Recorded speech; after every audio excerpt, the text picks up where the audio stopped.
Facebook post that said the noise did not pose a safety hazard, and the police announced that they were halting their investigation until further information appeared. Someone put some WD-40 on that fan, I guess. Yeah. Dude, Or replaced it. Freaking heat pump or faulty attic fan? Come on now. No. No, not even close. That's leveling on the frog suggestion. Yeah. I would say something like I think the comment down below that video said a possible air compressor leaking.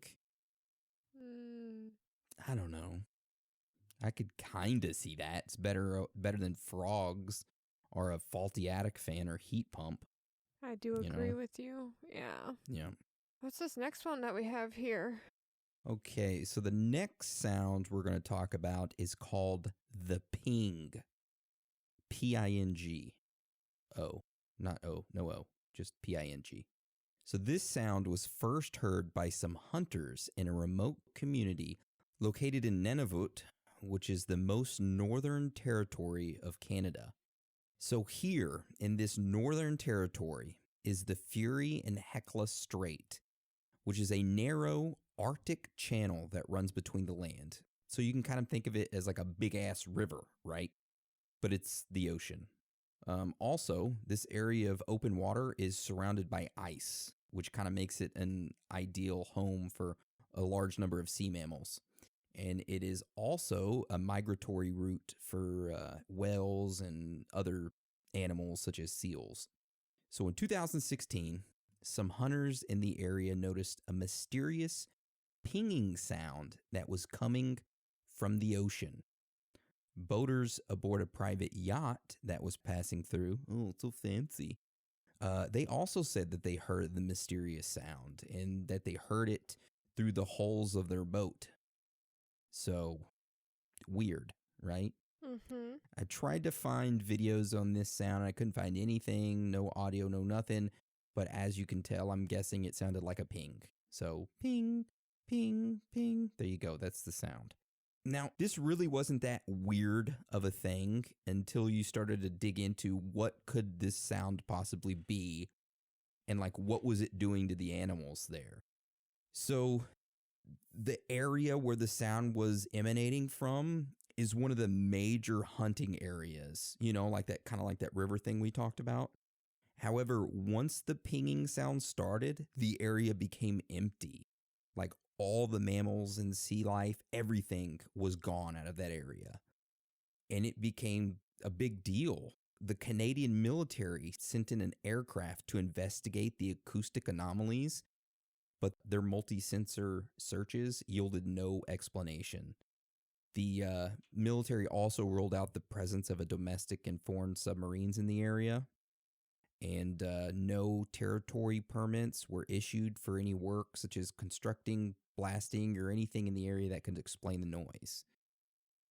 So just like that, the pinging started, all the animals were gone, the natives in the area didn't have any animals to hunt or anything like that, but nobody could explain this pinging sound and what it was. And it's the first time it had ever happened. Now this is where it gets interesting, if it already isn't interesting enough, is this theory. Now, there's a theory that the sound is being generated on purpose by some object that the Greenpeace organization made. Yes, the Greenpeace.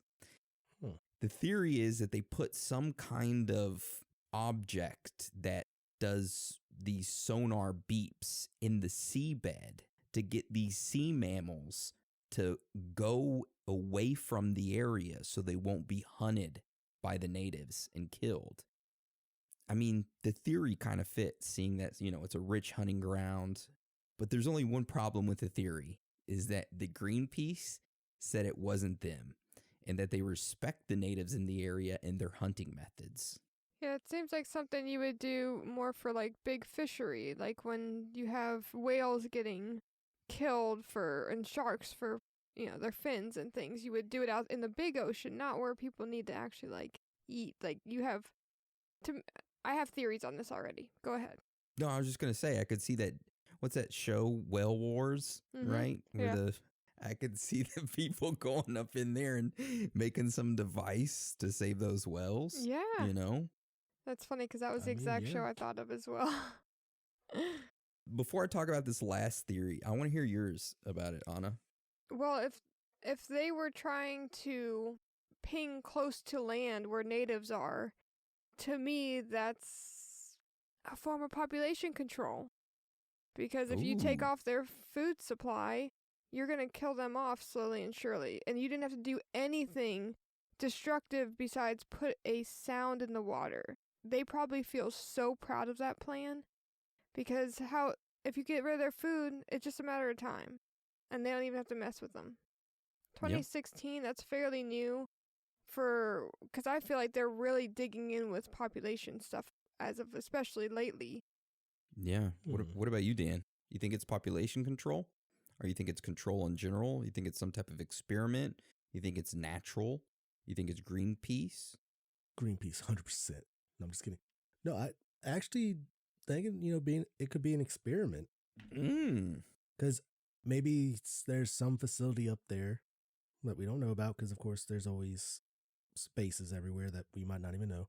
But they're testing it on the environment there to use it elsewhere. You know what? To clear out land. I'm so proud of both of you. So proud of both of you. Why? Because the next theory for this is a huge secret military base field in the area where new secret weapons are being developed and tested, and this pinging sound is just one of them. And there is evidence to back this up. What?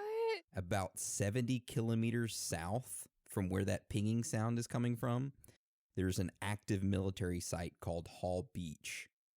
And it was once part of a now defunct DEW line of radar stations. So that could be the source. But at the end of the day, though, the official word is that the sound is still unexplained. But you do have that active military site close by that was a radar station at one point. That's very suspicious. I'm so proud of both of you. Well, thank you. Our conspiracy theorist is showing. Nice. All right. I guess let's move on to the next one, the Havana. The Havana. So in 2016, the U.S. diplomats and others staying at the U.S. Embassy in Havana, in Cuba, have reported feeling ill after hearing strange sounds and experiencing odd physical sensations in the room. Some of the symptoms that they listed was nausea, severe headaches, fatigue, dizziness, sleep problems, and lastly, hearing loss. More than 24 American diplomats and members of their families residing in Cuba, and then some in China, and then along with 14 Canadian citizens in Havana, reported experiencing the same symptoms. While some of the people affected by this, some others were not fortunate, and some of the symptoms have stuck around, which affect their daily lives. For example, one woman by the name of Catherine dealt with it in China, and she even called her mother, who's retired Air Force, about it.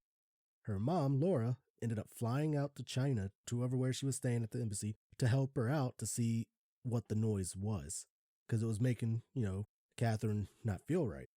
They changed like air filters and all that stuff, try to figure it out, but they could not figure it out at all. So they ended up both dealing with the sound and the symptoms, but Laura couldn't take it. Her mom couldn't take it no more, ended up flying back home. And 3 months later, Catherine was medevaced out of China because it got so bad. She ended up being diagnosed with traumatic brain injury. Wow. Yeah. From the sound being played. From this sound. And Laura, her mom, she actually got diagnosed with it as well, but not to the extent that Catherine's damage was. Do you have some audio of this sound? Can we listen to it? I'm just kidding. I do have a link to a YouTube interview type thing, and they play somewhat of the sound that it was making, but they couldn't get the full sound of it. Okay, do we want to listen to that interview? Yeah. Okay. All right. It shouldn't be long. So I guess we'll play that right now. The recording gives us the first tangible sense of what it was like for these American government workers in Havana who were hearing these unexplained sounds in their residences and later developed physical symptoms.